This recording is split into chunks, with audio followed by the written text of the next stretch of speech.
제가 이제 미국에 살 때, 미국에 이제 1월 말 아니면 2월 초에 미국에 이제 가장 인기 있는 운동이 미식 풋볼인데, 이 미식 풋볼의 이 슈퍼볼이라고 결승전이 1월 말 아니면 2월 초에 항상 열려요. 제가 미국에 살 때는 빼놓지 않고 그걸 봤는데, 한국에 와서는 그 볼 기회가 없어서 못 봤어요. 근데 금년 초에 기회가 돼서 이 미식 풋볼 게임을 보게 됐습니다. 근데 제가 생각하기에는 이 뉴 잉글랜드 팀하고 아틀란타 팀하고 서로 결승전에서 이게 붙은 것 같은데, 이 아틀란타에 있는 팀이 전반전에 엄청난 숫자로 이 점수차로 이기고 있었어요. 거의 20점 넘게, 거의 30점 가까이 이 점수 차이가 났습니다. 그래서 이제 저도 조금 미식 풋볼을 알기 때문에 이제는 금년도 2017년도 슈퍼볼 우승팀은 이 아틀란타 팀이 우승이겠다, 이렇게 생각을 했어요. 왜냐하면 전반전에 점수차가 너무 벌어졌어요.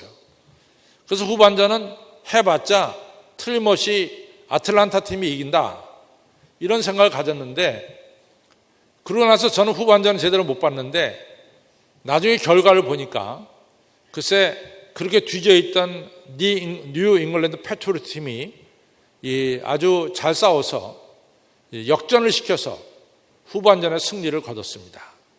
그러니까 전반전에 아무리 잘해봤자 후반전에 잘못하니까 이제 승리를 거두지 못하고 패배를 했죠. 전 인생도 마찬가지라고 생각합니다. 여러분과 저의 인생도 전반기보다는 후반기가 잘 돼야 돼요.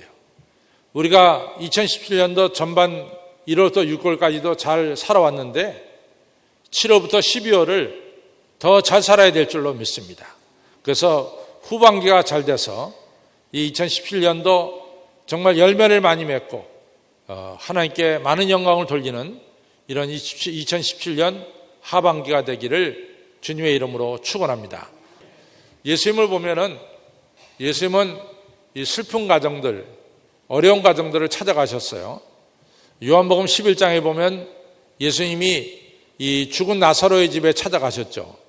그래서 나사로가 죽은 지 4일 됐을 때 나사로의 누이 동생들 마르다 마리아가 아주 슬피 울고 있었습니다. 그때 예수님도 우리 찬송가 431장에 나온 것처럼 예수님도 그들과 함께 우셨어요. 너무 마음이 아프셔서 오라비가 죽었다고 슬피 우는 그들과 함께 예수님이 함께 우셨다는 것을 우리가 요한복음 11장에서 볼 수가 있습니다. 이 슬픈 가정에 예수님이 찾아가셔 위로도 해주시고 죽은 자를 살리는 역사도 일어났습니다. 또 누가복음 7장에 보면은 예수님이 나인성이라고 하는 마을로 들어가게 됐어요. 그 마을은 어디에 있냐면은 나사렛에서 가깝습니다. 또 우리가 마태복음 17장에 나오는 다볼산 바로 앞에가 나인성인데, 이 나인성에 가셨을 때 과부가 아들 하나 데리고 살아가는데 그 아들이 청년인데 갑작스럽게 죽었어요. 그래서 그 청년을 관에다 넣고 성 밖으로 장사 지내려고 나오는데 과부가 얼마나 슬프겠어요. 그 자식이 지금 청년 자식이 죽은, 그러니까 막 슬피 오니까 예수님도 슬퍼하셨어요.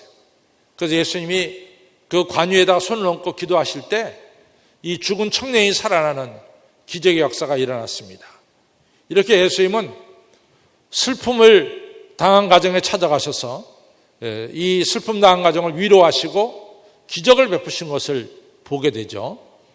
또 마태복음 9장에서는 예수님이 세리 마태를 갖다가 부르십니다. 근데 세리하면은 여러분도 아시다시피 그 당시에는 유대인들이 다 죄인이라고 생각했어요.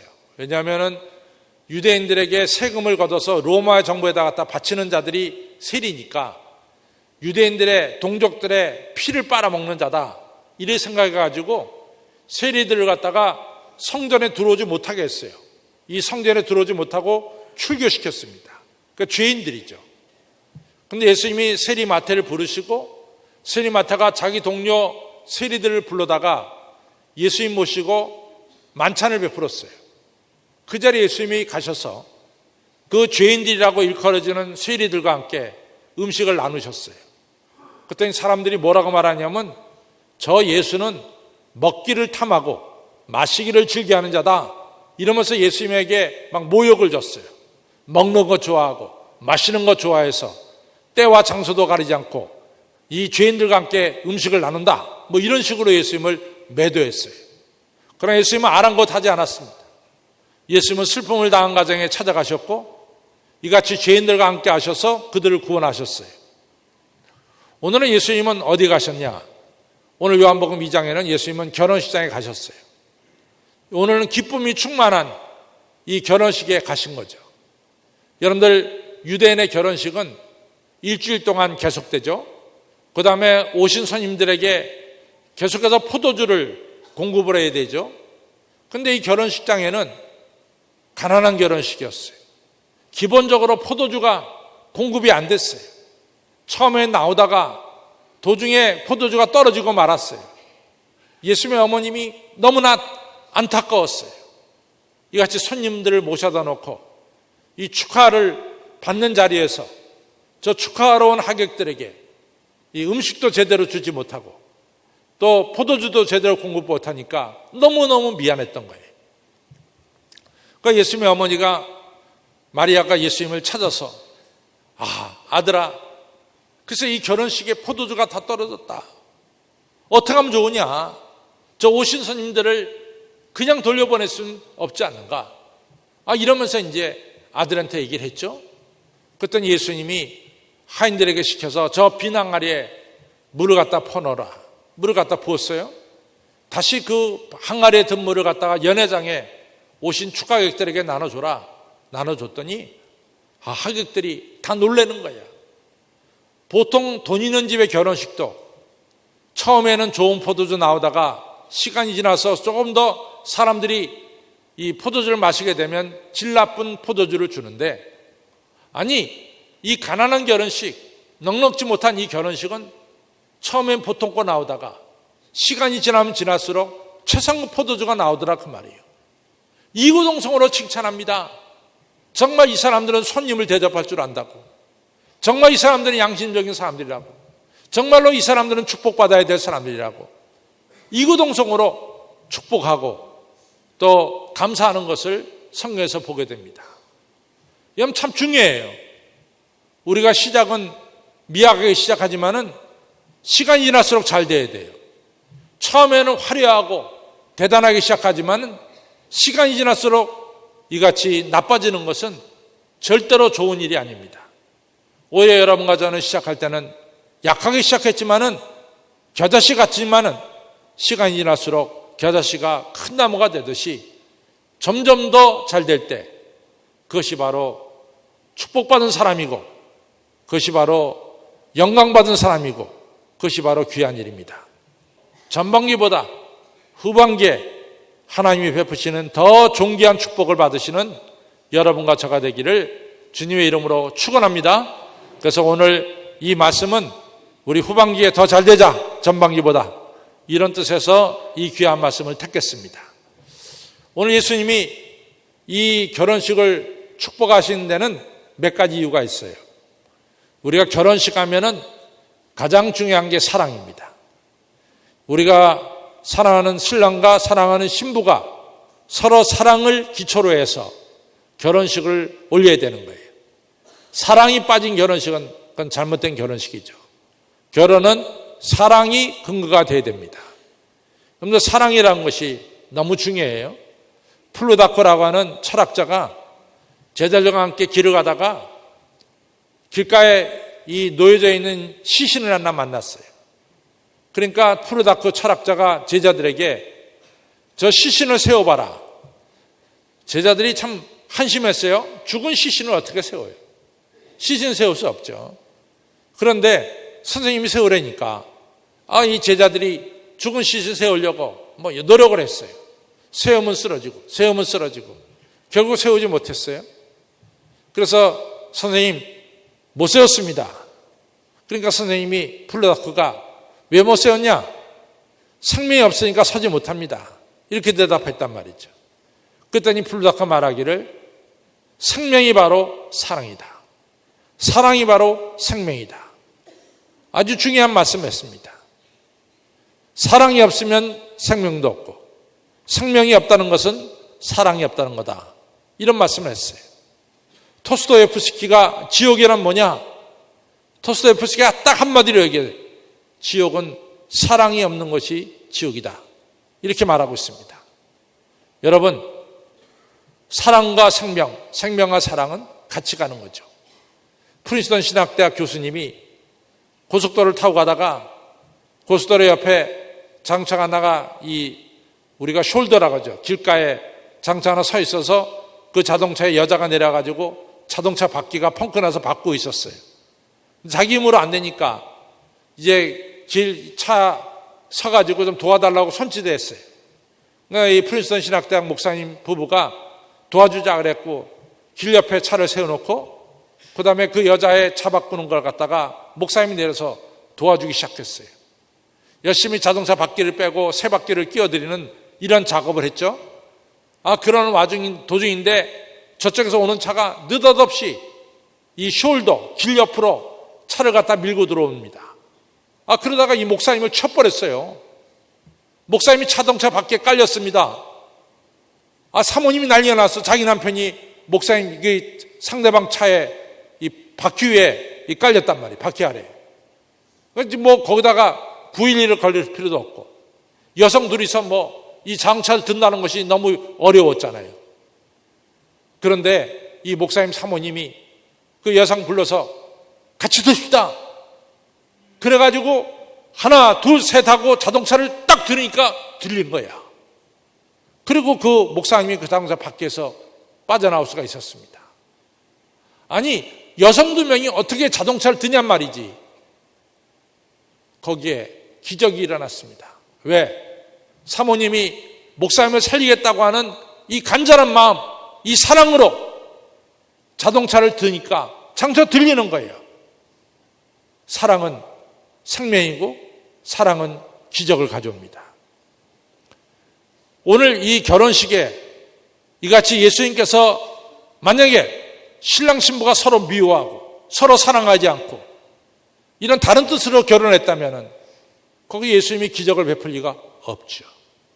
그 결혼식은 가난하지만은 신랑 신부가 서로 사랑하고 이런 귀한 마음으로 결혼식을 올리니까 예수님이 그 결혼식은 축복하시는 거예요. 여러분, 사랑이 있는 곳에 기적이 일어납니다. 중요한 것은 2017년도에 여러분들의 삶 속에 우리 교회에 기적이 일어나려면 중요한 주님의 사랑을 깨닫고 서로 사랑할 때 거기에 기적이 일어나는 거예요. 사랑은 기적을 가져옵니다. 우리 옆에 분들에게 인사합니다. 사랑은 기적을 가져옵니다. 사랑이 없는 곳엔 기적이 없어요. 사랑이 없는 곳에 기적이 없어요. 아무쪼록 여러분들 모두 2017년 하반기에는 하나님의 사랑을 깨닫고 가정에서도 사랑이 넘치고 우리 한신교회 안에서도 사랑이 넘쳐서 하나님의 기적의 역사가 사랑이 있는 곳에 나타나는 것을 체험하는 여러분과 저가 되기를 주님의 이름으로 축원합니다. 결혼식의 두 번째 특징은 기쁨이에요. 결혼식이 슬픔이 있으면 안 되죠. 결혼식은 기쁜 것이 바로 결혼식입니다. 예수님이 우리에게 하신 말씀이 있어요. 주 안에서 기뻐하라. 내가 다시 말하노니 주 안에서 기뻐하라. 빌립보서 4장 4절 말씀입니다. 항상 기뻐하라. 쉬지 말고 기도하라. 범사에 감사하라. 이것은 그리스도 안에 있는 하나님의 뜻이니라 말씀했어요. 성도 여러분, 예수님은 여러분과 저가 기쁨 속에 살기를 바랍니다. 여러분들, 우리가 느헤미야 8장에 보면은 느헤미야가 이제 이 팔레스틴 지역에 총독으로 왔어요. 그래서 예루살렘 성벽을 세우고 있습니다. 그때 에스라가 이 성경을 발견해서 에스라가 성경을 읽을 때 너무나 자기들이 성경 말씀대로 살지 못한 것을 깨닫고 성경 말씀을 듣고 있던 사람들이 눈물을 흘리면서 마음을 두들기면서 회개하고 있었어요. 그때 유명한 이야기를 합니다. 에스라가 오늘은 성일이니, 오늘은 거룩한 날이니 너희들 슬퍼하지 말아라. 너희들 슬퍼하지 말고 기뻐해라. 너희들 기름진 음식을 먹고 단 것을 먹고 너희들 있는 것을 주변에게 나눠주면서 주 앞에서 기뻐해라. 이 날은 성일이니라. 이런 귀한 말씀을 주셨어요. 여러분들, 우리 하나님께서 여러분과 저에게 은혜를 베풀어 주시고 오늘 이 자리까지 인도해 주시고 우리가 하반기를 맞이하게 된 것에 대해서 감사하고 기뻐해야 될 줄로 믿습니다. 여러분, 니체라고 하는 사람 잘 알잖아요. 니체가 신은 죽었다 이런 말하는 사람이 니체입니다. 근데 니체의 아버지가 누구냐? 니체의 아버지가 교회 목사님이었어요. 교회 목사님이었는데 니체가 목사님 아들인데 신은 죽었다고 말했어요. 그런데 니체가 한 말이 있어요. 무슨 말을 했느냐? 여러분들, 예수 그리스도 십자가로 말미암아 구원받았습니까? 이렇게 물어보는 거예요. 구원받았습니까? 여러분들 구원받았어요? 구원받았어요? 근데 왜 기쁨이 없냐 이거예요. 이것이 니체 말이에요. 당신들이 예수님으로 말미암아 구원받았는데 왜 당신들 기쁨이 없냐 말이지. 가짜 아니냐? 그럼 신이 죽은 거 아니냐?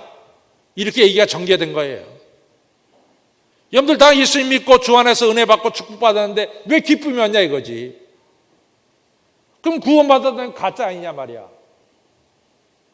그럼 아니면 신은 죽은 게 아니냐. 이렇게 얘기한 게 바로 니체 얘기입니다. 여러분들 주 안에서 기뻐하시기 바랍니다. 기쁨이 있는 것에 기적이 일어나요.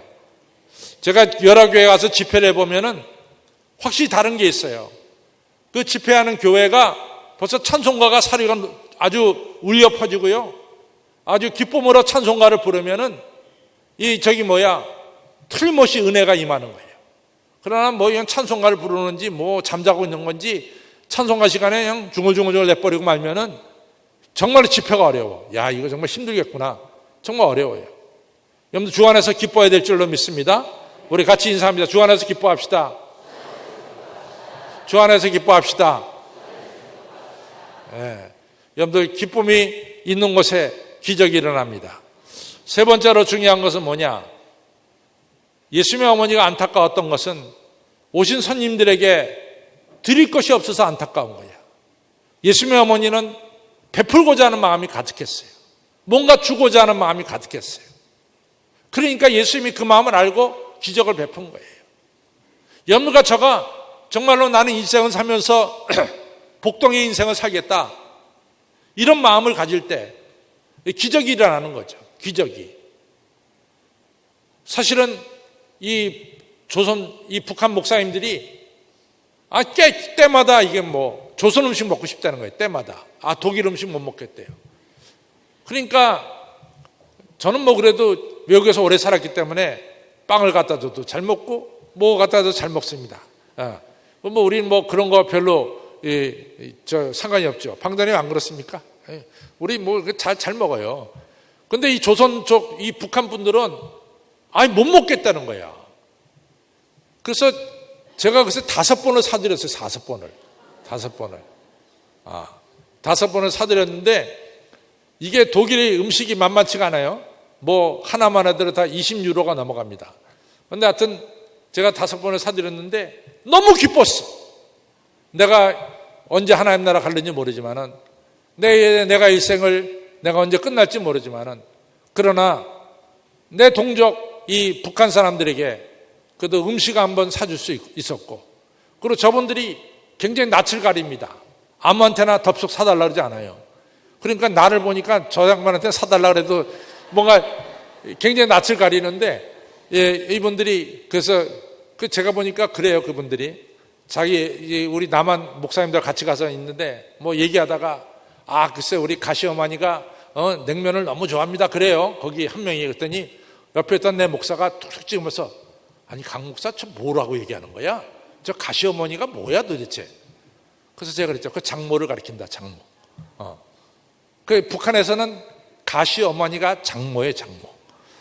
저는 그런 거 다 알아듣잖아요. 그러니까 이 말이 통하고 그러니까 이같이 이제 지냈는데 너무 감사했어요. 하나님께서 이같이 베풀 수 있도록 기회를 주신 건 너무 감사했습니다. 우리가 북한 땅에 가서 베풀고자 할 때 하나님은 베풀 수 있는 기적도 주시고 통일의 기적도 주실 줄로 믿습니다. 우리나라 통일해야 돼요. 정말 우리나라 통일해야 돼요. 우리나라가 갈라지니까 말이죠. 이게 정말 여러 가지로 어렵잖아요. 통일만 되면은 남한의 기술 효과, 북한의 노동력이 합치면은 이 얼마나 강한 나라가 될 거예요. 저 백두산서부터 한라산까지 하나님을 찬양하는 소리가 들려 퍼지는 이 한반도가 될 때 얼마나 우리나라가 좋은 나라 되겠어요. 그렇죠? 여러분들 우리가 열심으로 북한을 위해서 기도하고 통일을 위해서 기도하고 베풀기 위해서 기도하시길 바랍니다. 초대교회 부흥의 역사가 나오는데 사도행전 4장에 42절로 47절에 나와요. 첫 번째는 사도의 가르침을 받았어요. 두 번째는 오늘 성찬식 하듯이 떡을 뗐어요. 세 번째는 기도에 있었어요. 네 번째는 베풀기를 힘썼어요.